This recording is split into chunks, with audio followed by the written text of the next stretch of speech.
이게 안 된다. 오케이. 자, 지금부터 우리 시국 대담을 하도록 하겠습니다. 오늘은 특별히 우리 텍사스 애국동지회가 설립된 지 만 1년 되는 또 날이기도 합니다. 그래서 참 또 특별히 이런 가운데 또 한국에서 우리 귀 쓰시는 김정은 목사님 또 이렇게 보내주셔서 현 한국의 그 처한 모든 상황과 이런 것을 가감 없이 그 전해주는 귀한 우리 시간을 갖게 된 거 우선 하나님께 감사를 드리고 또 이 좌담회를 통해서 또 이런 많은 저희들이 알 수 있는 기회가 되었으면 감사하겠습니다. 그럼 시작하기 전에 먼저 간단한 우리 국민 의례를 하고 그 다음에 시작하도록 하겠습니다. 그 자리에서 잠깐 일어나셔서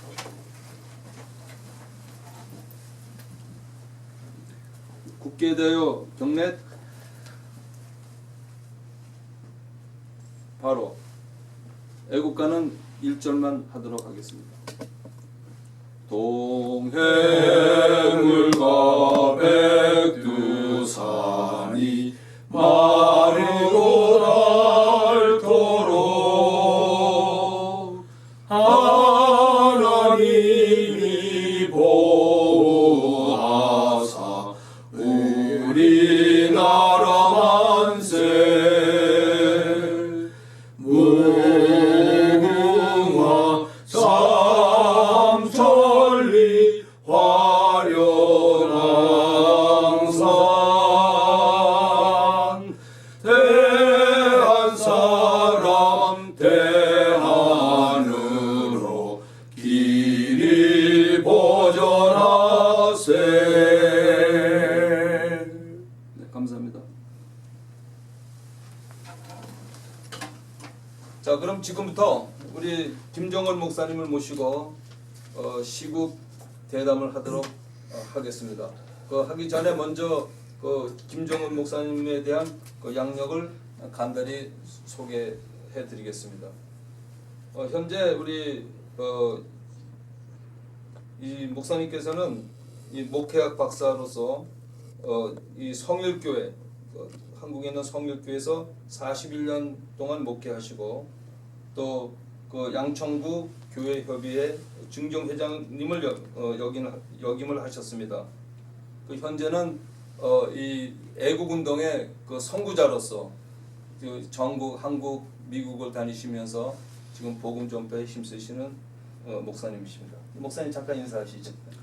예, 안녕하세요. 저는 조국을 사랑하는 애국동포 여러분과 함께 기도하면서 지금까지 나의 삶을 살아왔습니다. 우리 한국이 지금 상당히 어지러운 환경에 있습니다. 지금이야말로 우리 애국 동포들과 함께 한국이 기도할 때입니다. 기도도 하고 앞서서 사랑운동도 하면서 열심히 단합하고 철야하며 금식하며 기도하는 분들로 지금 한국은 말할 수 없이 간절한 마음으로 하나님을 향하여 마음을 쏟고 있습니다. 그 과정 속에 오늘 제가 요 달라스까지 와가지고 애국 동지들과 함께 귀한 시간을 갖게 된 것 정말 영광스럽게 생각하고 감사하게 생각합니다. 네, 오늘 또 우리 저희들과 함께한 또 우리 귀한 목사님이 계십니다. 여기 목사님 성함은 엄정호 그 교수님이면서 목사님이십니다. 우리 엄정호 목사님께서는 현재 달라스 침례 신학대학교 학장님으로 또 수고하고 계십니다. 목사님 잠깐 또 자기소개하시죠. 예, 반갑습니다. 저는 엄정호 목사입니다. 현재 달라스에 위치한 침례신학대학교 학장으로 또 후배들을 양성하고 또 키우는데 시간을 보내고 있습니다. 마침 또 김정은 목사님 오셔서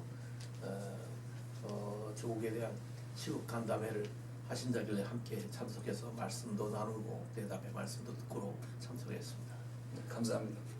또 우리 그 애국동지회를 처음에 작년 10월 28일 날 또 우리 세 분이 그 모여서 기도로서 우리 처음 시작한 그 애국동지회 그 귀한 동지님도 함께 하셨습니다. 그 동지님 성함은 박의환 그 동지님이신데 우리 애국 동지의 교육을 담당하고 계십니다. 잠깐 뭐 소개 좀 하시죠.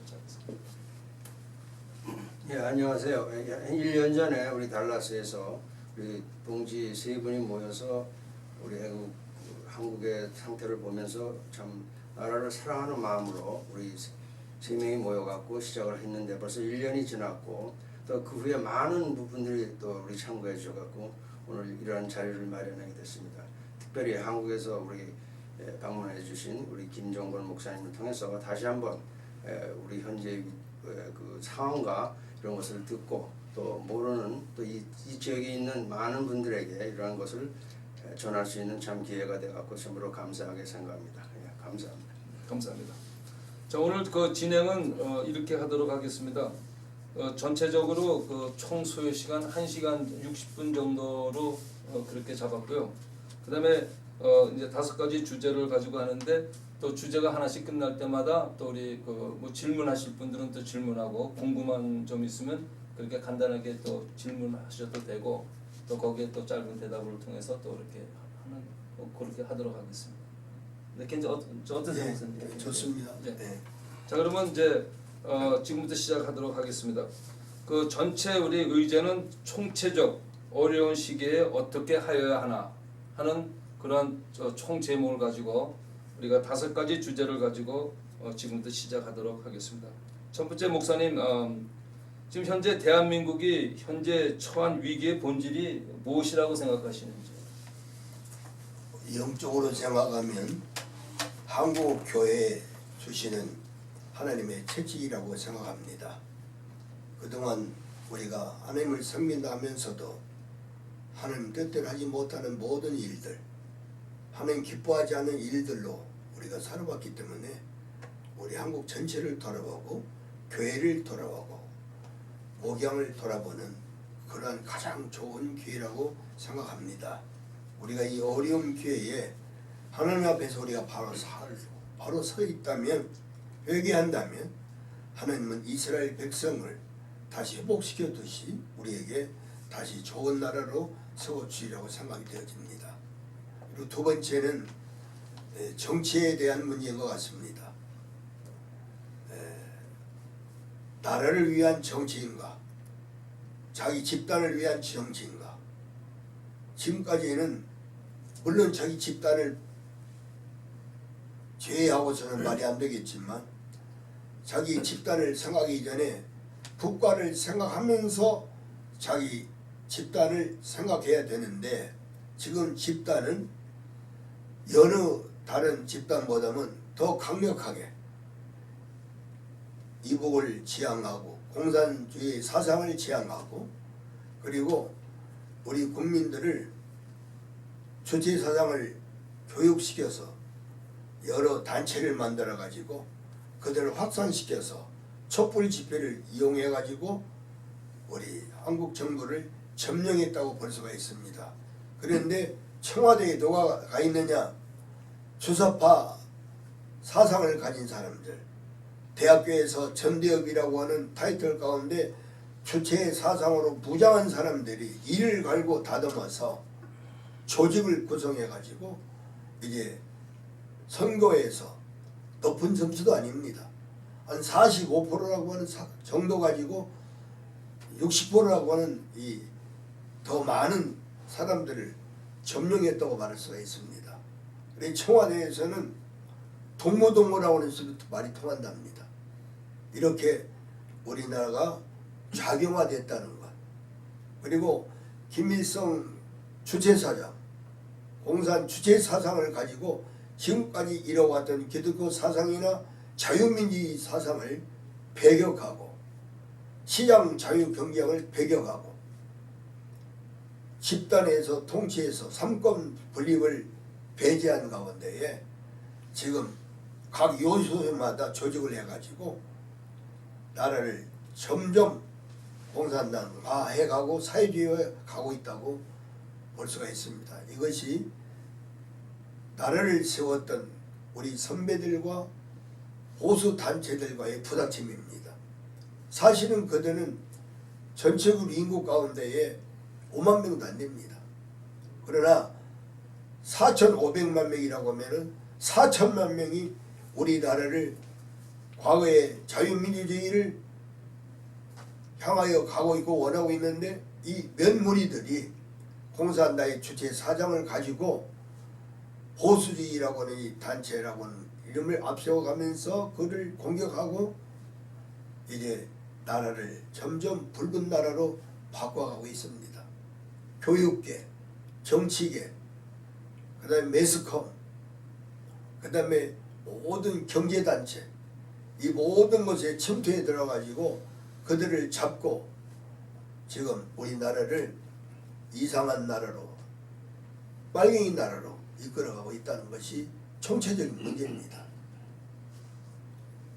자, 그러면 이제 우리 본론으로 들어가겠습니다. 좀 총체적인 아주 좋은 말씀을 해주셨습니다. 그러면은 목사님 그러면은 문재인 정권의 그 실체가 무엇입니까? 도대체 문재인 정권의 그냥 우리가 알기로는 일반적으로 문재인은 빨갱이, 뭐 문재인은 뭐 간첩, 뭐 그 정도로 알고 있는데 그래도 그런 말이 나오기까지는 그 실체가 있을 거 아닙니까? 그 정권을 구성하는 그 무리들의 거기에 대해서 목사님 좀 자세히 좀 말씀해 주시면. 문재인과 함께하고 있는 전대협 이 사람들이 지금 청와대에 들어가서 사상은 공산주의 사상입니다. 그러니까 자유민주주의가 아니에요. 그들은 그래서 자유민주주의가 얼마나 좋고 얼마나 나라를 부강하게 만듭니까? 근데 이 자유민주주의를 뒤엎어가지고 사회민주주의로 바꿔가고 있다고 볼 수가 있습니다. 전체 민주주의죠. 더 나가면 인민민주주의로 일사불란하게 지금 정부를 공격하고 나라를 공격해서 지금 이북 사상과 똑같이 지금 나라를 원영해가고 있다고 볼 수 있고 교육계는 전교자라고 하는 이 단체를 만들어서 자라는 젊은이들에게 이북 사상을 계속 넣어주어서 본래 잘 해왔던 우리나라 과거에 우리 어른들 선배들의 정치를 아주 나쁜 정치로 악한 비평을 하고 비방을 하게 만들었고 심지어 어린아이들이 대화를 하면 미국과의 한국과의 관계를 끊어버리려고 미국이 한국을 쳐들어왔다. 그래서 심지어 어린아이 아빠가 미국으로 출장을 오게 되어 있는데 회사에 일로 가족이 오게 될 위치에 있는데 국민학교 5학년 아이가 아빠 왜 미국을 가려고 합니까? 우리나라를 이렇게 만들었던 나라가 저 미국 아닙니까? 어린아이들에게 미국을 추방할 수 있도록 미국과 원수 맺도록 이렇게 관계를 맺어가는 것이 정교조입니다. 그러니까 교육이 잘 되어야 나라가 잘 되는데 교육이 삐뚤어져 가지고 그래서 원래 공산주의 원래 이북 요 사상은 원래 공산주의는 거짓말쟁이입니다. 마귀 두목은 거짓말쟁이입니다. 수시로 바꾸고 수시로 거짓말하고 상황윤리에 빠지게 하고 그리고 이 전대회에 들어간 사람들 보면은 자기 아버지가 6.25 전쟁을 통해서 국가에서 공로자로 해서 유공자로서 돈을 타먹고 사는데 두 남매가 서울에 와가지고 우리 교인 가정에서 세를 얻어 사는데 아버지 어머니의 말을 절대 듣지 않고 미국을 비방하고 공산주의를 앞에 세우고 자유민주주의를 비방하고 그래서 아주 못된 짓을 많이 하고 다니니까 부모님이 너무 마음이 아파가지고 집안에다가 연탄불을 피워놓고 자살해 죽었어요. 지금 이게 위기 아닙니까? 아무것도 모르는 초보지 같은 소년들에게 공산주의 레닌주의의 그 나쁜 사상을 집어넣어가지고 현재 정부는 아주 미국의 앞잡이고 그렇게 말하는 그들은 자기 자녀를 전부 다 미국에 유학가 있어요. 호주, 카나다. 제일로 미국을 방해하는 사람들, 멀리하게 하는 사람들이 자녀들이 미국에 와서 유학 왔다고. 그리고 미국의 좋은 혜택을 보면서도 미국을 비방하고 있는 거예요. 이거는 우리 자유민주주의를 없애고 전체 인민주의로 바꿔가서 그 다음에 요즘에 말하고 있는 가장 무서운 것이 그들은 적폐천상입니다. 적폐천상. 그러니까 과거의 모든 것을 다 없애버리고 다 나쁜 걸로 해가지고 자기 가장 옳다고 하는 것은 하나님의 사랑, 하나님의 뜻과는 전혀 반대되는 사탄의 무리라고 정지할 수밖에 없는 것입니다. 저들은 잘못한 것이 너무 많아요. 지금 제일로 문제가 한미 우호 동맹을 파괴하는 것입니다. 그래서 어쨌든 미국을 한국에서 몰아낸 다음에 적폐 청산 다시 공산주의로 사회주의로 만들려고 하는 이 악한 생각이 문재인이기 때문에 문재인이 두목이나 마찬가지죠. 지금 잘못한 것이 너무 많은 것을 우리 바르게 서 있는 우리 기독교의 교회들이 일어나서 나를 바로 세우려고 얼마나큼 생명을 걸고 금식하며 철회하며 그 길바닥 찬 가운데에서 목숨을 걸고 기도하겠습니까? 정말 그들이 애국자입니다. 그들은 돈을 받아오는 것도 아니고 자발적으로 거기에 심지어 팔순 노인들이 가다가 쓰러질 수밖에 없는 그 노인이 조국을 위해서 가다가 쓰러져 죽을지라도 기도의 모임에 간다고 하는 이 애국 동지 기도야말로 정말 우리나라의 희망입니다. 그리고 문재인 씨가 잘못하는 것은 황금알을 낳는 세계에 앞서가는 원전을 파괴하고 저 이북에서 석탄 갖다가 떼어서 공기를 오염시키고 그 원전을 파괴하는 것은 원전이 살아야 핵무기를 만들기 때문에 이북의 공산당 김정은들이 핵무기를 만들지 못하도록 아주 근본을 어서버리려고 우리나라를 그렇게 점령하고 있는데 문재인이 앞서서 그 일을 하고 있는 거예요. 우리 국민이 그렇게 하라고 뽑은 대통령이 아닌데 이 사람은 국가를 지 마음대로 생각하고 국민을 두려워하지 않고 무서워하지 않고 그 북한의 지령을 받아가지고 원전을 없애야 우리나라의 핵무기를 만들지 못하기 때문에 자기들이 우리나라를 쳐들어올 때 걱정이 없다는 거죠.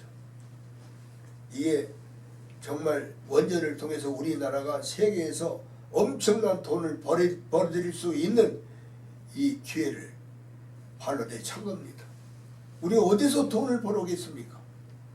요즘에 과학기술 통해서 우리 세계에서 살아남을 수 있는 것들이 세계에서 100대에 잘할 수 있는 그런 원인이 있어야 나라가 사는데 우리 한국이 지금까지 살아왔어요. 이 좋은 나라를 왜 사회주의로 왜 공산주의로 만들느냐? 주체 사장에 물들었기 때문에.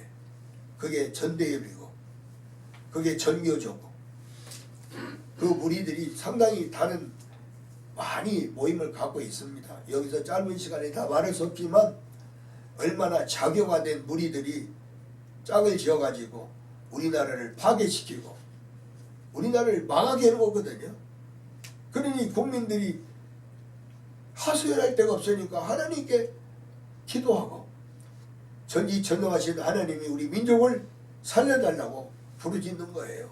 그러면 문재인이 정말 옳은 대통령이라고 하면은 집안에 애가 하나 아파도 엄마가 가서 애가 어디 아픈가 상담해주고 도와주고 이렇게 해야 되는데 수백만 명들이 눈물을 흘리고 길바닥에서 콘크리트 바닥에서 자면서 하나님께 호소하는 기도를 와서 들어봐야 될 거 아니에요? 국가의 대통령이 국민이 저렇게 부르짖고 수백만 명이 저렇게 외칠 때는 귀를 기울이고 와서 마음을 같이 하고 그 소원을 들어주는 것이 대통령이지. 이건 대통령이 아니고 공산당 두목 같아. 한번 와봐야 될 거 아니에요. 그 소리를 들어봐야 될 거 아니에요. 그러라고 대통령을 세웠지 지 고집, 지 사상, 지 주장을 하라고 대통령을 만든 건 아니거든요. 이 우리나라 자유민주주의 대통령은 아니에요. 정말 옳은 소리의 귀를 기울이고 왜 그들이 그렇게 나와야 되는가에 대한 대답을 해보고 그들의 소원을 들어주고 그렇게 얼마든지 할 수 있는데 그렇다고 우리 기도하는 사람들이 나라를 해고자 하는 것도 아니고 쓰레기 하나도 남기자고 다 가져가고 자기 돈으로 자발적으로 모여서 나라를 염려하고 있는데 대통령은 청와대에 문 닫아놓고 그 안에서 뭐 하느냐고요. 김정은의 비밀 지령만 받고 있는 거 아니냐. 그렇게밖에 모든 국민이 볼 수밖에 없고 그들이 하는 짓거리, 그들이 하고 있는 일, 그들이 앞으로 진행하는 일이 김정은을 위한 사조에 의한 우리 국가를 송두리째 바치려고 하는 이런 행태밖에 보일 수가 없고 느끼지 않는 거예요. 그러니까 정말 잠을 안 자고 배를 굶어가면서 그 노상 땅바닥에서 감기 걸려가면서 기도하는 이 애국 국민들의 소리를 듣지 않는 문재인은 대통령이 아니라 이거죠. 빨갱이라는 거죠. 이래서 지금 한국이 위기에 와 있는 겁니다. 그 위기에 조작해서 그 조국이라고 하는 사람을 내세워가지고 우리 국민을 모든 권리를 다 빼앗아가려고 하는 무슨 의무를 가지고 그가 세워졌는데 잘못이 드러났다 있고 어마어마한 돈을 착복하고 아주 거짓말 밥 먹듯이 거짓말쟁이를 앞세워서 법무부 장관으로 세우니 이건 특별한 음해 없이는 그냥 할 수 없는 거고 국민이 그렇게 말해서 내려오라 그러면은 그보다 더 좋은 사람이 많으니까 내려놓고 국가의 평화를 안녕을 유지시키고 국민들의 마음의 분노를 잠잠케 해야 되지 왜 국민들이 이토록 소리 지르고 외치도록 왜 가만히 있느냐 이거예요. 조국을 비호하려고 하고. 그래서 우리나라에 지금 법을 개조한다 뭐 바꿔야 된다 그러지만 제가 지금까지 한국에서 73년 동안 살면서 법에서 잘못해서 해를 당한 일이 없어요. 법관들이 나라 바로 세우는 일을 하는 일이 법관인데 그래서 도적을 사기꾼을 못된 사람을 다 질서를 잡아내고 사회 질서를 아름답게 만든 일을 잘해왔어요. 근데 그들이 바로 서 있으니까 그들을 몰아가고 그들의 권리를 축소해가지고 3등급 이하의 작은 사건만 처리하고 그 3등급 이하의 가장 위험한 그 인물들이나 고위 관리들을 자기 손에 묶어놓고 그들을 통치하려고 하는 중국과 똑같은 일들을 지금 하고 있는 것이 문재인입니다. 국민이 다행히도 우리 검사들이 바른 정신을 가지고 이 비밀을 알고 조국을 향하여서 승리한 거예요. 이게 조국의 가정은 감옥 갈 일밖에 없습니다. 다행히 하나님이 정말 훌륭한 법관들을 용기를 주어서 이 조국을 지금 살렸다고 볼 수가 있습니다. 너무너무 감사하고 너무너무 감사할 일입니다. 이게 문재인이 더 공산화되어 가는 것은 국가 안보의 비리를 파괴시켜버렸어요. 중앙정보국 다 파괴시켜버렸어요. 그리고 우리나라의 그 38선이 되어 있는 철조망을 다 허물어버리고 서울에 강만 건너면 서울인데 그 서울 주변으로 해서 임진강에 있는 철책성을 해놨는데 그걸 지금 허물라는 거예요. 전방의 지오피를 다 파괴시켜버리고 군인의 숫자를 절반으로 줄이고 임기도 절반으로 줄이고 국방력을 아주 약하게 만들어가지고 공산 괴뢰군이 얼마든지 들어와 점령할 수 있는 준비 작업을 하는 것이 문재인이 하고 있는 일이에요. 어찌 우리 국민이 생각 있는 국민 나라의 국민들이 이 일을 가만히 보고 있느냐 이거예요. 텔레비도 잡았지요. 신문도 잡았지요. 그러니 매스컴이 다 벙어리가 되어 있고 좋지 않은 것만 자꾸 내놓고 바른 정부에 대해 바른 이야기를 내놓지 않아요. 그러니 교육계가 죽었고 매스컴이 죽었고 이제는 국민이 의지할 만한 모든 밝은 것들은 다 말살시켜놓고 있다고 볼 수가 있습니다. 특별히 군인 숫자가 지금도 이북에 비해서는 엄청 약합니다. 지금 이북은 정규군이 어마어마한 200만 명이 될 거예요. 우리 아마 정규군이 40만 될지 모르겠어요. 이북 문 들어오라고 문 열고 있어요. 이 문재인이. 아주 그러니까 우리는 문재인을 빨갱이라고 말할 수밖에 없는 겁니다. 이 국가를 갖다가서 세우라고 세워놨는데 국가를 점점 멸망시키고 그 다음에 시장 경제를 파괴해가지고 경제가 아주 바닥에 떨어져가지고 하루에도 지금 그 회사와 가게들이 가령 하루에 100개 쓴다 하면은 수백 개가 문을 닫아요. 그건 대화를 나눠보면은 교인들이 못 살겠다는 거예요. 다 이민 가야 된다는 거예요.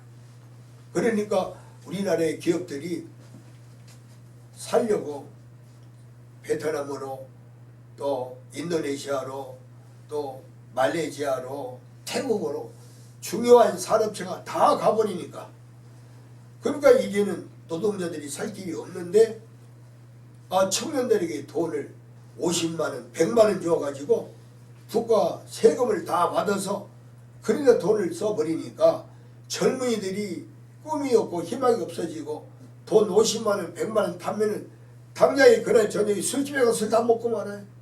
그래서 우리 동네에 지금 5,400세대의 아파트를 짓는데 거기에 한국 청년들이 하나도 없어.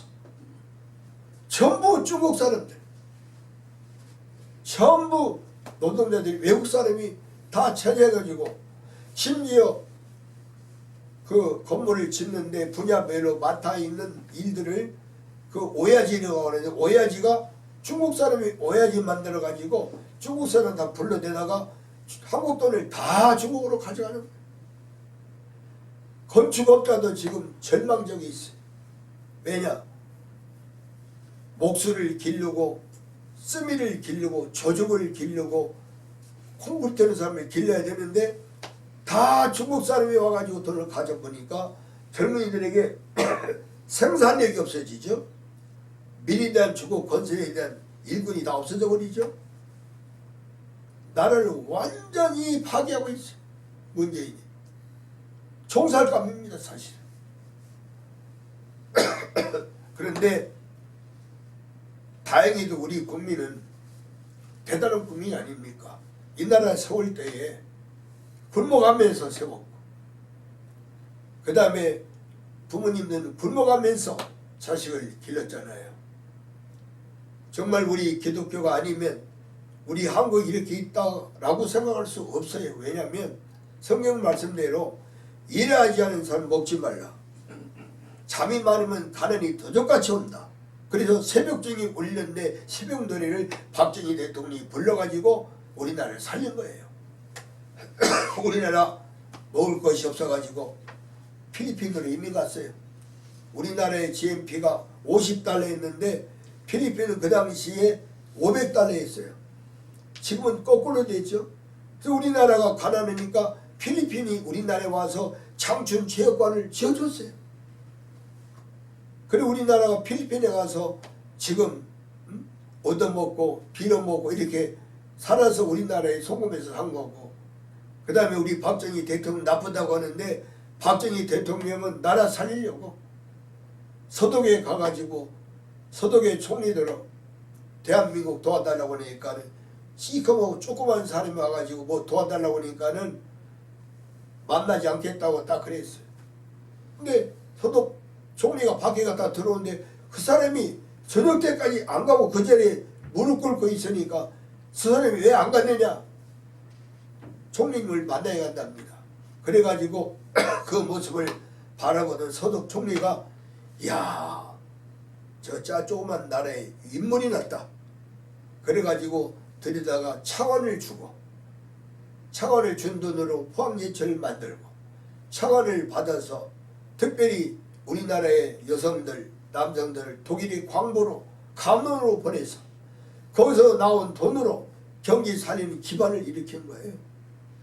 월남 전쟁에 제가 참석했습니다마는 월남 전쟁에 가가지고서 우리 청년들이 얼마나 많이 죽었습니까? 거기서 번 돈으로 집으로 조금 보내고 나머지 나라를 위해서 번 돈으로 이루간 것이 경제발전이에요.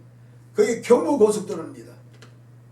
그런 박정희 대통령을 나쁘다고 전에 훌륭했던 다투 대통령들을 전부 모략시키고 김정일, 김정은, 김일성을 가장 위대한 인물로 이렇게 앞세워 나가니까 빨갱이에요. 이승만 대통령이 우리나라 위해서 그가 5년 동안 감옥에 투옥당했습니다. 왜냐? 남녀노소 평등을 주장하고 임금제들 없애고 그래서 민주주의를 그 양반이 제일 처음에 끌어들인 분이에요. 끌어들이고 그걸 반대하니까 가서 정부에서 5년 동안 감옥에 집어넣었어요. 죽을 고생을 하고 나와서 이제 우리나라를 자유민주주의 나라로 건설한 민주주의의 최초의 그 원인이 그 양반입니다.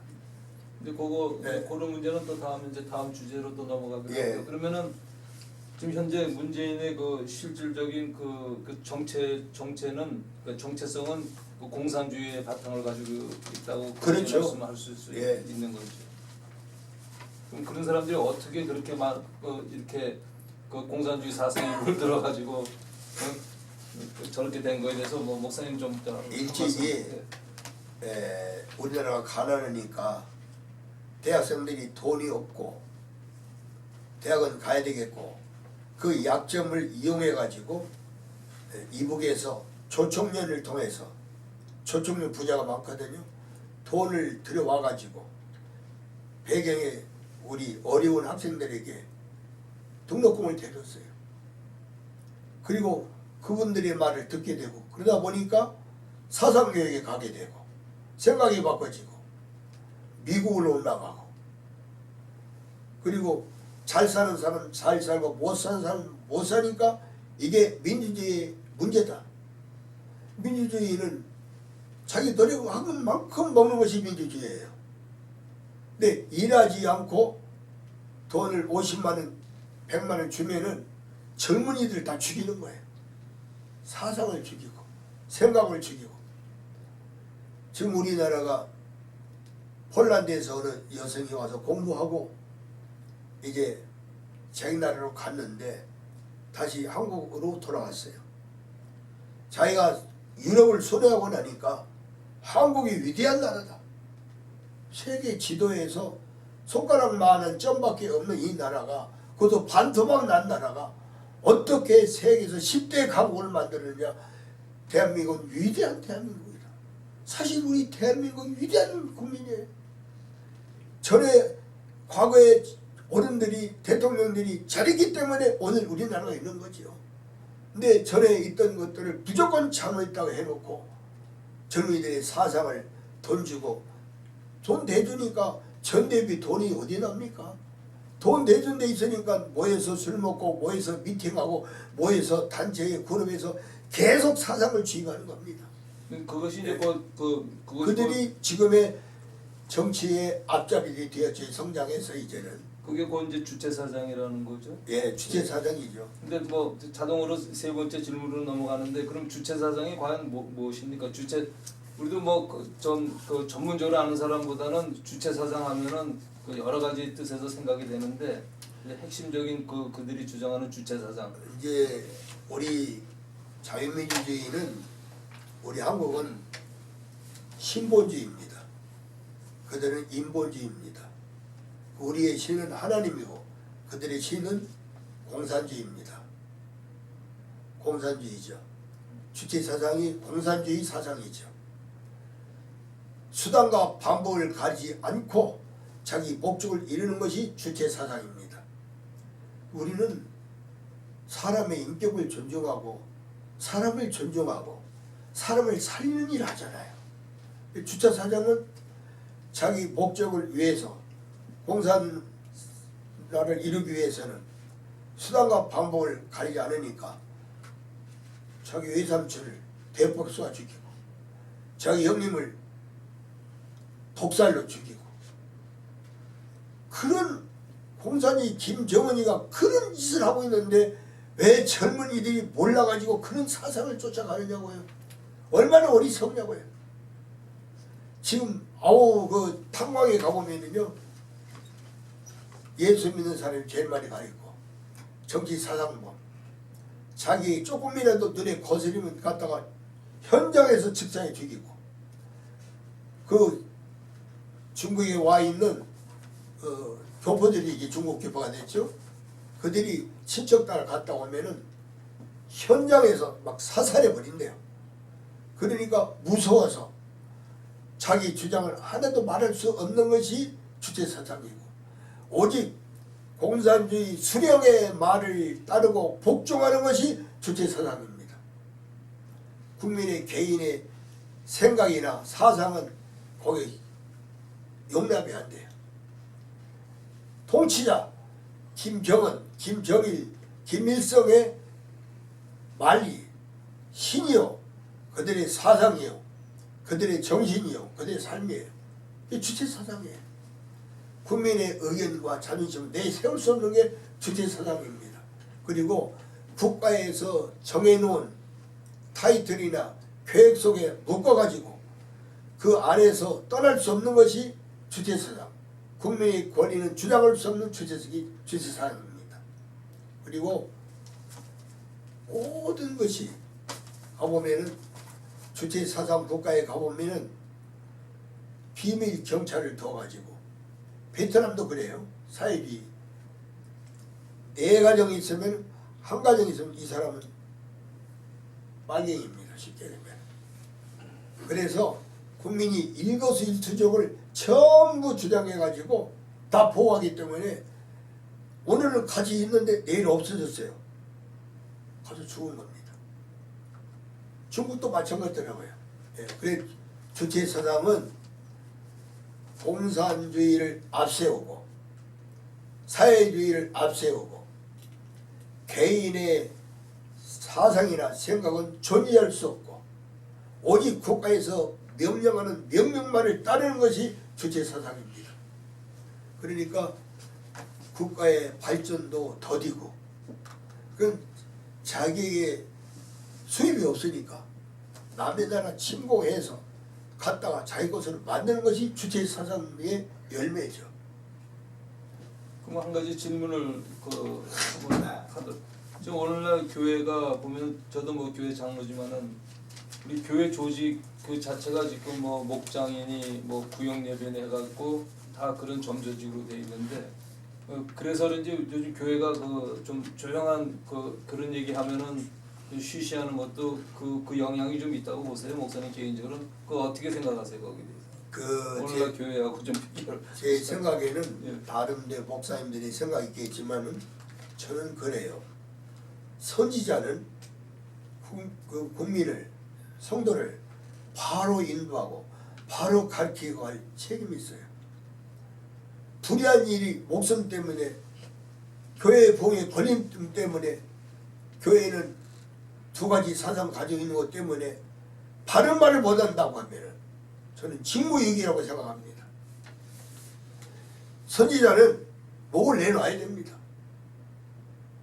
언제 죽어도 나는 하나님 나라 간다라고 하는 천국의 확실한 소망을 가지고 소명의식을 가지고 저는 일해야 된다고 생각합니다. 제가 말을 잘못하면은 목사님들이 오해할 사람이 있을 거예요. 지금 현 정부도 한국의 20대 30대 교회 목사를 전부 데리다가 우리를 도와야 된다. 아마 압박이 있었을 거예요. 그리고 교회도 세무조사한다. 압박이 있을 거예요. 근데 이런 일에 앞장서는 사람들이 있어요. 손봉호 같은 사람들, 또 그 사람하고 같이 일하는 사람들이 지난번에 텔레비 나오는데 개인 이름을 지명하면 오해가 되겠지만은 교회도 세금 내야 된다. 목수도 세금 내야 된다.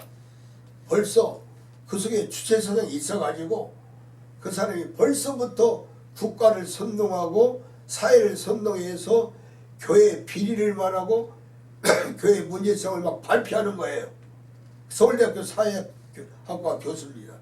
그게 교회 장로라는 거예요. 그건 장로가 아니고 사탄이에요. 그렇죠. 저는 사람을 미워하면 안 됩니다만은 나는 그 사람을 좀 미워해요. 우리가 이북도 사랑하고 우리 한국도 다 사랑해야 됩니다. 그래서 평화 통일을 위해 기도했잖아요. 그러나 무기를 가지고 동족을 친 다음에 그건 원수입니다. 동포가 아니에요. 뭐 여기서도 애국 동포, 뭐 이국 동포 뭐 살리고 운동한다고 하는 뭐 이 이야기를 제가 오래전부터 들었는데 도와주는 거 좋아요. 그러니까 도와주는 거를 무기를 가져와서 우리를 죽이려고 한다. 그거는 동포가 아닙니다. 원수죠. 네.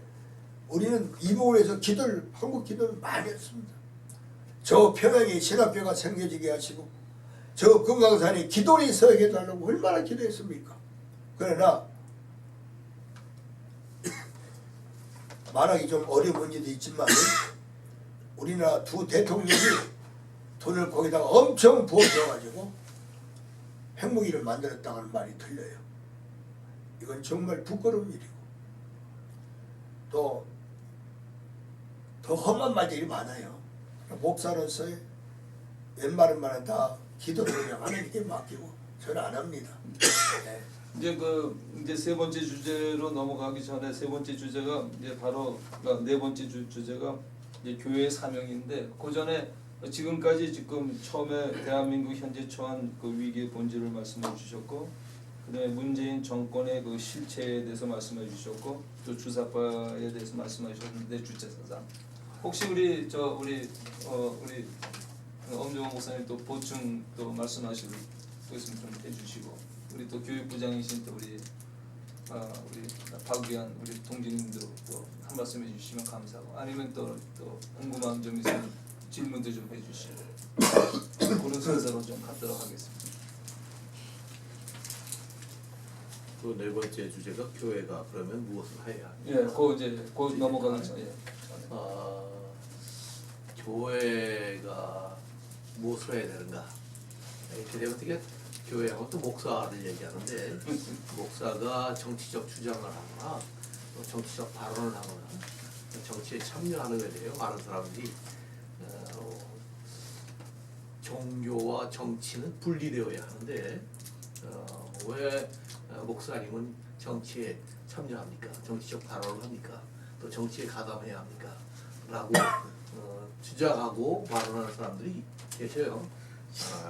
그걸 아마 정교 분리의 원칙을 오해한 데서 얘기하는 겁니다. 정교 분리의 원칙은 국가가 종교를 또는 교회를 핍박하거나 압박할 때 국가가 교회를 간섭하지 말라고 하는 뜻에서 정교 분리의 원칙이지 종교인들이 또 목사들이 정치적인 견해를 발표하거나 정치적 행동을 참여하는 것을 정교 분리하자는 뜻은 아니었습니다. 처음에 기독교가 발전되고 아마 로마 제국 시대 때 교회가 크리스찬 숫자가 많아졌잖아요. 그러다 보니까 숫자가 많아지니까 정치와 종교가 혼합이 되고 국가에서 목회자들을 임명을 하고 마치 공무원처럼 세울 때 그때 그렇게 되다 보니까 그래서는 국가가 목사를 임명하거나 또 뭐 월급을 주거나 지배하거나 임명하거나 이렇게 해서는 안 된다는 뜻에서 정교분리의 원칙이 나온 것입니다. 그러니까 종교인이라 할지라도 목사라 할지라도 각각 개인적으로 교회 정치적인 의견이나 정치적 주장을 할 수 있습니다. 물론 교회가 어떤 교단적으로나 교회가 뭉쳐서 한 세력으로 정치적 활동을 하는 것은 반대합니다만은 목사 개인이 정치적 주장을 하거나 정치 활동을 하는 것은 그 자유의 똑같은 목사가 하나의 한 국민이고 또 시민이기 때문에 정치 활동을 하는 것은 무관하다고 생각합니다. 그래서 많은 기독교인 목사님들이 특별히 전광훈 목사님이나 많은 활동적인 목사님들이 정치적 활동하는 것은 그런 의미에서 정교 분리 원칙이 어긋나는 것이 아닌 개인 목사 개인으로서 활동하는 것이다라고 보는 것입니다. 감사합니다. 네, 그래서 목사님들도 자기의 정치적 주장이나 의견을 자유롭게 개진할 수 있어야 한다고 봅니다. 그런 의미에서 방송 활동도 하고 사회 활동도 할 수 있다라고 생각하는 것입니다. 우리 또 우리 박 의원 우리 교육부장님 또 한 말씀 또. 전혀 제가 준비를 안 했는데요. 전혀 그 질문에 대해서 질문을 안 했는데 어제 내가 이 유튜브를 보면서 일어난 그 얘기를 좀 묻고 싶어요. 사실 제가 이제 이 좌파 쪽 이런 유튜브는 거의 안 봅니다. 왜냐면 시간 낭비이기 때문에. 근데 어떻게 우연하게 저분들이 무슨 얘기를 하나 알고 싶어서 제가 봤어요. 그 아시죠? 우리 이승만 대통령 그 물결 파고 뭐죠? 부관찬 그 했던 그 김영옥인가요? 예, 그분이 나와서 대담을 하고 옆에 이제 김용만인가 아무튼 둘이서 대담을 하는 걸 이제 사실 안 보려 그랬어요. 근데 무슨 얘기를 하시나 내가 들었어요. 처음에는 그분이 마가복음을 이번에 그 600페이지 되는 마가복음을 그 강의 주석을 했대요. 그러면서 쭉 얘기를 하시더라고. 그래서 그 내용을 내가 굉장히 신경 들었죠. 그 내용 자체는 상당히 굉장한 그 내용을 하시더라고. 아까 얘기했듯이 오늘날 우리 한국 교회에 대해서 얘기하면서 교회 체제에 대해서 이건 틀렸다. 예수 믿는 것은 우리가 그냥 예수님을 따르는 거다. 거기를 성경에서는 우리가 찾아야 된다. 그걸 내가 마가복음에서 그렇게 나가시더라고. 그래서 상당히 그게 솔깃했어요. 거기까지. 그러다가 얘기가 바뀌어지면서 이쪽 앵커가 물어보기는 이제 사회적으로 물어보다. 아까 정광 목사님 얘기도 물어보고. 그러다가 이번 제가 좀 짧게 얘기했어요. 뭐에서 나오냐면 공산주의에 대해서 얘기가 딱 나온 거야. 그분의 들은 얘기예요. 제가 100% 찾아보면 나와. 공산주의는 없다 입니다. 그 사람 얘기입니다. 김영옥 공산주의는 없고 지금 세상이 어느 세상인데 공산주의냐? 뭐 소련도 다 넘어갔고 뭐 이런 쭉쭉 얘기하시다. 그 북한도 공산주의가 아니래요. 그분 얘기는 없대요. 깜짝 놀랐죠. 두 번째, 그럼 뭐가 있냐? 아까 얘기했듯이 북한에는 주체사상만 있다는 얘기야. 이거 봐라. 그러거나 굉장히 솔깃했죠. 우리가 이제 이런 주제를 갖고 얘기를 하는데 그 주체사상이 뭐냐고 내가 묻진 않았지만 그래서 주체사상을 얘기하면서 아주 말을 잘하니까 아주 열심히 얘기를 하시더라고. 제가 포인트는 그거예요. 왜 여태까지 그러면서 많은 사람들이 그 말을 들어요. 근데 도대체 우리 같은 사람은 그래도 기독교적인 뭐 공부를 많이 안 했지만 기독교 신앙 이런 것을 들으면 이거 아니다 아는데 보통 사람이 들으면요 100% 그냥 딸려 들어가겠더라고요. 왜 그런 자리를 여태까지 난 만들어놨냐? 전 좌파에 대해서 얘기하고 싶진 않아요. 우리 대상이 되지 않기 때문에 우리 우파라는 사람, 보수 우파라는 사람, 기독교인이라는 사람들 뭘 했냐 이거죠.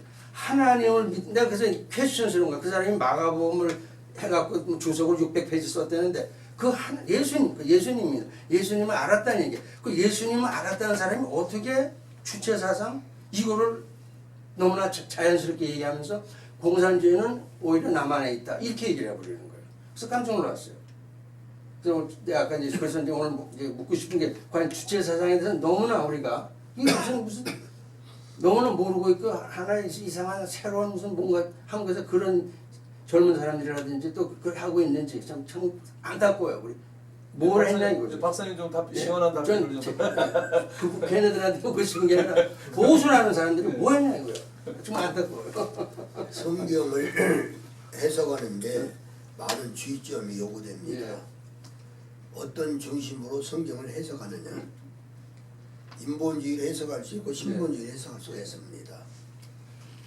하나님 편에서 해석하기보다는 사람 편에 해석하는 사람도 있고. 근데 보니까 어릴 때 자랄 때 어느 정신, 어느 교육을 받았느냐가 중요합니다. 그것들이 그분의 생각이 되고 사상이 되니까. 그래서 미국이 훌륭한 거는 아직도 미션 스쿨이 남아서 성경을 가르치고 암송을 하고 대를 하고 하나님 말씀이 우리 마음속부터 자라서 생각하는 것이 옳고 성경적이고 하나님 중심이에요. 그런데 성경을 학문적으로만 이렇게 풀다가는 오류를 많이 범하게 됩니다. 그리고 한 요절만 가지고 성경을 해석해도 안 돼. 전체를 보고 해석을 해야 되고 또 요절만 가도 해석할 필요도 있고요. 그리고 뭐 헬라어, 히브리어를 우리 성경을 번역한 것들을 보면은 지금 우리가 보고 있는 이 성경을 잘못됐다. 헬라어로 잘못됐다. 이렇게 들고 일어선 사람들이 있어요. 근데 이단은 성경을 좀 알겠다는 사람 가운데서 이단이 생깁니다. 소신자는 몰라요. 그냥 목사님 하는 대로 교회 하는 대로 같이 따라옵니다. 그 문화에 젖어서. 근데 열성파들이 주로 이단에 빠져요. 뭔가 치우쳐 있어요. 그래서 성경을 해석함에 있어서는 문자적으로 배경 역사적으로 골고루 합쳐서 나오는 것이 바른 해석이 됩니다. 그런 분들은 성경 해석을 이상하게 하는 분들은 자라난 과정이 문제가 있어요. 네. 저희 같은 경우에는 모태신앙이거든요. 모태신앙에다가 어릴 때 공산주의, 인민주의를 체험했기 때문에 어머니 등에 업혀서 내가 성숙해가지고 밖을 보는데 목사님을 데려다가 총 쏘아서 안 죽으니까 야구방망이 때려 죽였는데 올 때 보니까 목사님 눈이 하얗더라고요. 하얗고 누워있는데 우리 어머님이 목사님 저희들이 교회 지킬 테니까 편히 가시자고 눈을 싹 쓰다듬으니까 가시고 장로님 4분을 데려다가 몽둥이로 때려가지고 죽이는데 나중에는 시체에 묻을 데가 없으니까 방종에 차로 끌고 가가지고 방종에서 총 딱 쏘니까 그냥 다 물에 빠져서 죽어요. 우리 근영님이 그때 고등학교 1학년인데 그 시체를 다 건져내가지고 교회에다 연락해가지고 나중에 장례를 치렀어요. 월남 전쟁에 가보니까 공산당이 얼마나 가냐면은 면장 가족이 무슨 죄가 있습니까? 다 잡아다 죽여가지고 배를 열고 창자를 끄집어내 놓고 세대로서 찍어먹게 만들었어요. 이게 공산당이고 이게 주체 사상을 가진 무리예요. 선이 없고 거짓말쟁이고 권모 스수가 많고 수단과 방법을 가리지 아니하고 그러니까 자기 권세가 위협을 당하니까 형님을 독살시킨 거 아닙니까? 그러니까 우리같이 공산당을 체험하고 보고 있던 사람들 이런 사람들이 보는 시각하고 아무 걱정 없이 자라고 그리고 부정적인 곳에서 부정적인 사람 속에 살던 사람하고 다를 수밖에 없죠. 그렇다면 이제 결론적으로 이제 쉽게 얘기하면 주체 사상은 예. 자기와 반대되는 사람을 적폐청산이나 다른 이름으로서 무조건 옥에 넣거나 죽이거나 어떤 그런 게 가장 큰 주체 사상이 되고 결론이네요. 그러니까 이제 또 뭐 자동적으로 넘어가겠네. 그러면은 사실 한 가지 그 안타까운 거는 저도 52년생이기 때문에 실질적으로 그 전쟁 세대는 아니잖아요. 그 아버님 세대가 전쟁 세대고 우리는 그 전쟁 후에 태어난 사람들인데 우리는 어려서부터 그 실질적 공산 치하라는 게 어떤 거라는 걸 듣고 어려서부터 배우고 왔기 때문에 철저한 반공주의자죠. 우리 반공을 넘어서 멸공주의자죠. 근데 문제는 지금 저 40대, 50대 우리보다 그 후세대 사람들은 또 우리만큼 듣지 못했을 거라고요. 그런 얘기를. 그럼 문제는 뭐냐? 목사님 같은 분들이 지금 연세에 계신 실제로 경험한 목사님들의 사명이 크다. 교회가. 그것이 곧 교회 사명인데 보면은 지금 나라 경제가 발전하고 우리 많은 이렇게 단적으로 보면은 목사님들이 그 은퇴 후에 어떤 한해 이런 교육적 역사 교육이라든지 올바른 신앙 교육을 시키는 분들보다는 그저 이제는 내가 수십 년 동안 하나님 앞에 사역을 했으니 이제 나도 좀 쉬어야 되겠다 해서 관광 가고 뭐 선교한다는 그런 아름다운 그 명분을 가지고 놀러들 많이 놀러들 많이들 가시고 뭐 아니면 뭐 실질적으로 열심히 하시는 분들도 계시지만 그런 분들보다는 제가 아는 외적으로 알기는 놀러 가시는 분들이 더 많아요. 그러면 문제는 그런 것이 쌓이다 보니까 교회는 결과적으로 그 흥미 위주로 흘렀고 성경보다는 이렇게 흘러서 오늘같이 이렇게 왔다고 저는 좀 개인적으로 판단이 되거든요. 그러면 앞으로 이제 그 주제가 우리 그럼 교회가 우리가 앞으로 어떻게 나가야 되느냐 현 시점에서 거기에 대해서 좀 또 목사님 또 좀 해법을 좀 지금 미국도 상당히 보수주의가 도전받고 있고 정체성이 그렇게 나타나 있는데 저 놀러 다니는 목사님들은요 교회가 좀 큰 교회고 밥을 못 먹고 자녀 교육을 못 시켰던 분들이 80%예요. 90%라고 볼 수 있어요. 한국 지어진 교회가 한 70% 돼요. 한 30%. 나머지 2층 교회. 신학교 나와서 배우면 하나님밖에 없으니까 그저 가정부터 시작해서 예배 보고 옆에 전도하고 심지어 이제 목사님들 가운데서 택시 운전하는 분이 많고 지금요. 그리고 저녁에 알바하는 분들이 많고 청소하는 사람도 많고 80, 70%가 목사님들이 그렇게 산다고 봐야 돼요. 그리고 은퇴 후에 갈 집이 없어요. 갈 집이 없다고. 근데 교단이 커가지고 목사님 미래를 챙겨주는 매달 얼마씩 주는 것도 있지만 작은 군소 교단이나 어려운 교단은 대줄 수가 없어요. 그래서 목사님들이 이제 그 훌륭한 평신도들이 목사님 뒤를 위해서 조그마한 연립이라도 좀 지어가지고 거기 살게 하고 그 다음에 수양관을 지어 거기 살게 하고 요양관을 지어 살게 하고 선한 일 하는 분이 많습니다. 집사님 장로님 가운데에서. 저 같은 경우에는 지금 30년 동안 25개 주를 다니는 미국을 2개 다녔어요. 피곤하게 엄청나게 피곤합니다. 한국서 와가지고 바로 집회를 해야 되니까 이 시차라는 게 몰라요. 끝나 집에 가면 시차가 오는 거죠. 근데 안타까운 교파가 있어요.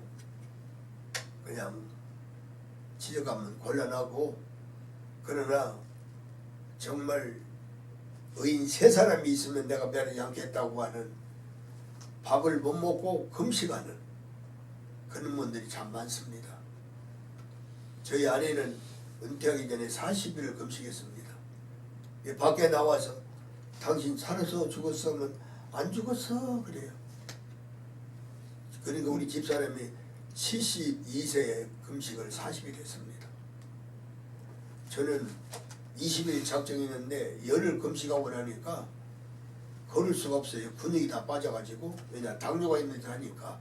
당뇨가 있으면 금식하면 안 된다는데 내 교회를 43년 동안 지어서 맨 땅에서 내 재산 다 바치고 제가 교회 나올 때는 1억을 받았습니다. 왜냐 교회를 또 짓고 하다 보니까 교회 빚이 13억이 있어요. 갚을 수 있는 능력자들이 많지만 헌금을 안 해요. 그래서 하나님이 교회가 빚이 속히 탕감하게 해달라고 하고 목사 저 같은 경우에는 그래도 괜찮은 교회라서 죽을 때까지 한 3,000불씩 꼭 받게 돼 있어요. 보너스까지. 그러나 저는 미안해가지고 1억만 달라 해가지고 1억으로 끝냈어요. 왜냐 지금까지 하나님이 살려줬으니까 거의 그렇게 이야기하고 앞으로 한국 교회가 지금 장로님이 말씀하시듯이 바른 말을 못해요. 큰 교회는 다 못합니다. 당장에 갈라지니까 교회가 깨질까 봐서 무서워가 아니라 교회가 깨질까 봐서.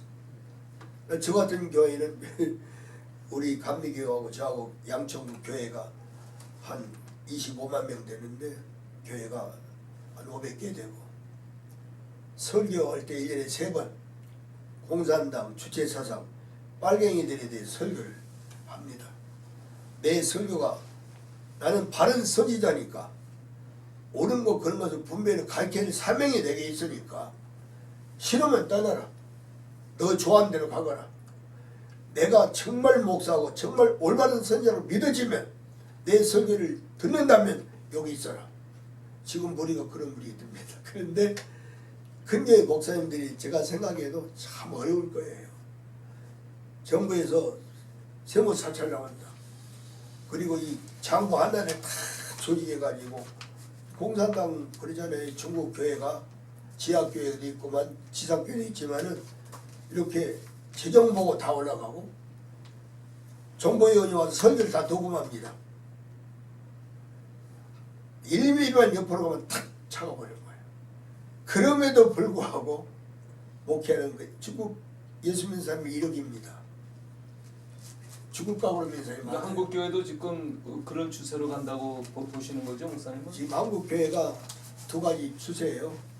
저 같은 강력한 메시지를 선포한 분도 있고, 정치와 경제는 정치와 교회는 정교 분리주의. 정치에 대해서 말하지도 말고 참여하지도 말라. 그런 주의를 주장하는 분은 그런 얘기를 안 씁니다. 그런 사람들은 주로 공산당 사상에 불들어 있는 사람들이지 아니면 신학교에서 그렇게 가르치는 건지. 공산당 사상에 뭐 불들어 분포, 있는 분은 나이 먹은 사람은 없고, 네. 젊은 사람 가운데 고생도 모르고 공산주의를 체험하지 못한 사람들, 살 때 꼬부라져 자란 사람들, 가난하게 살고 어렵게 살고 이런 사람들이 꾸부님들이 있어요. 그리고 그런 서적을 본 사람들, 그런 사람들이 간혹 있는 것 같아요. 그래서 나 같은 사람하고는 부닥치는데, 저는 제 살아왔고 세계사와 교회 국내사를 보면서 이런 얘기를 후배들이 얘기해 줍니다. 세미나를 해주고, 들으려면 듣고 말려면 말려라. 나라 없는 교회가 무슨 의미가 있느냐, 나라 없는 내 가정이 무슨 의미가 있느냐. 나라가 살아야지 우리가 살지. 나라가 썩어져가고 부패되어가고 공산화 되어가는데 어떻게 목사가 가만히 있느냐. 나가서 태국 들고 가야지. 그게 제 주장이고, 저 같은 생활 간 사람이 많아요, 거의. 그러나 이북을 좋아하는 사람들은 젊은이들인데 완전히 비틀어져 있어요. 왜냐? 그런 분들이 많이 또 그런 사람들은 주로 주체 사상을 배운 사람들, 그리고 신학교를 간 사람들. 그렇지만은 조금은 우리 예수님 편에 있지만은 공산주의와 신본주의와 인본주의를 구별하지 않는 거고, 나 외에 다른 신을 섬기지 말라고 그랬는데 주체 사상은 신입니다. 김정은이가 주체 사상 신이에요. 공산주의가 신이고. 그러면 그 사람들은, 너는 내가 을죠 마태복음 7장 21절을 생각하라. 나더러 죄어 저는 자마다 천국에 갈 것이 아니라 내 아버지 뜻대로 해봐야 천국에 간다고 했다. 네가 만약 양떼들을 저 어둠으로 몰아낸다면 너는 마귀 두목이요. 너는 하늘로 하늘 갈 생각하지 말아라. 나더러 죄어 저는 자마다 천당 가는 것이 아니다. 네가 바로 되어 있고, 네가 예수님 사상, 예수님의 생각, 예수님의 복음을 바로 갖고 있고 그들이 행치 아니하고 다른 사상에 빠져 있다면 너는 구원받은 사람이 아니다. 넌 지옥 간다. 당연하게 말하죠. 이 젊은이들이 제가 싫겠죠.